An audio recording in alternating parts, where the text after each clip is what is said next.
Jon-Tom climbed atop the central cabin to contemplate the horizon. Sail ahead! Jalwar perched at the top of the mainmast. Jon-Tom shoved his own concerns aside as he joined Mudge near the bowsprit.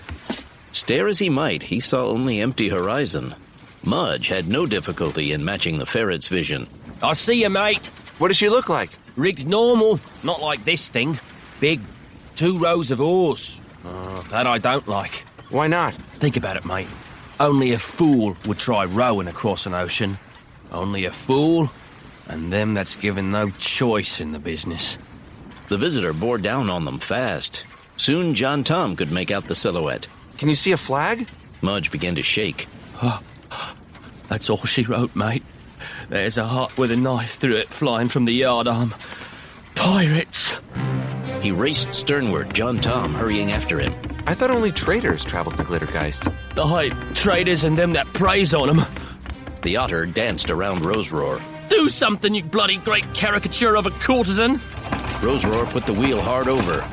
They've probably seen us already. Jon-Tom, Spellsinger us out of here! By now, the huge, swift shape of the pirate ship bore down on their stern. Strange figures lined the rails, and the double rows of oars dipped in unison. There's not enough wind. What there is at our back, but they're supplementing their own sails with those oars. Jon-Tom tried to untangle his dewar from around his neck. Our engine's out of diesel. He found himself eyeing the approaching behemoth in fascination. Interesting lines. Interested my ass! You'll see how interesting it can be if they take us!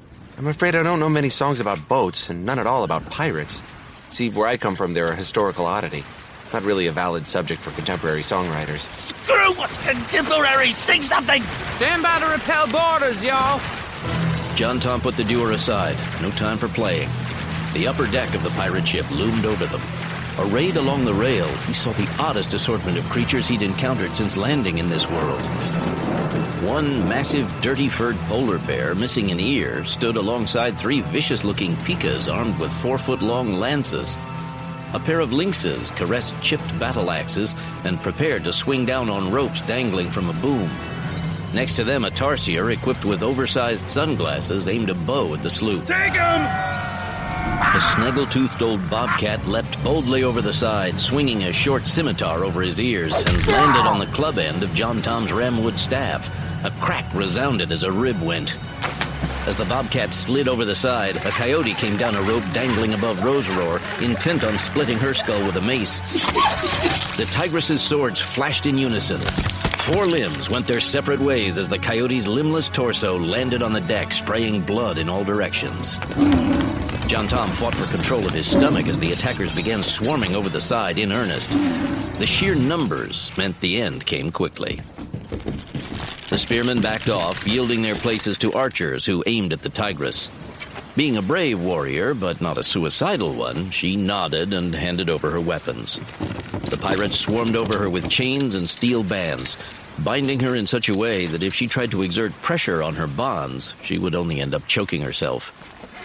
They were much more casual in tying up Jon-Tom. The invaders attached a tow line to the sloop as the prisoners were marched up a gangplank onto the capturing craft. They formed a sullen quartet as they were lined up for review. The rest of the crew stood aside respectfully as an unbloodied figure stepped forward and regarded the captives. The leopard stood as tall as Jon-Tom, arrayed in beautiful as well as functional armor, consisting of intricately worked leather crisscrossed with silver metal bands. His tail emerged from a hole in the back of the armor. The last half of the tail looked like a prosthesis, but Jon-Tom decided it would be impolitic to inquire about it just now. A deep gash across the black nose had healed imperfectly. Jon-Tom took all this in as the leopard strutted silently past them. You fought well. Very well. Too well, thinks I. He glanced significantly toward the sloop which bobbed astern of the bigger ship. Too many shipmates lost in taking such a small prize. I don't believe in trading good mates for scum, but we were curious about your strange craft. Where do you come from, and how come you by such a peculiar vessel? 'Tis not fashioned of wood, I'm sure of that. It's fiberglass. The leopard's eyes snapped toward Jon-Tom. Are you the owner of the craft? I am. Something stung his forehead and he staggered, temporarily blinded. His hand went instinctively to his face and came away with blood. He could feel the 4 parallel cuts the leopard's claws made. They were shallow, if messy. A little lower and he would have lost both eyes. The leopard stepped forward, its nose almost touching Jon-Tom's. I am, sir. Any complaints? Jon-Tom lowered his gaze from the leopard's eyes, feeling the blood trickling down his face, wondering if the scarring would be permanent. No, sir. No complaints, sir. That's better. Are you the captain of this ship, sir? I am Sashim, first mate. He looked to his right and stepped aside. Here comes the captain now. Captain Korobok was a parrot, bright green with patches of blue and red. He stood about 4 feet tall. The missing right leg had been replaced with one of wood. Metal springs enabled it to bend at the knee. A leather patch covered the one empty eye socket.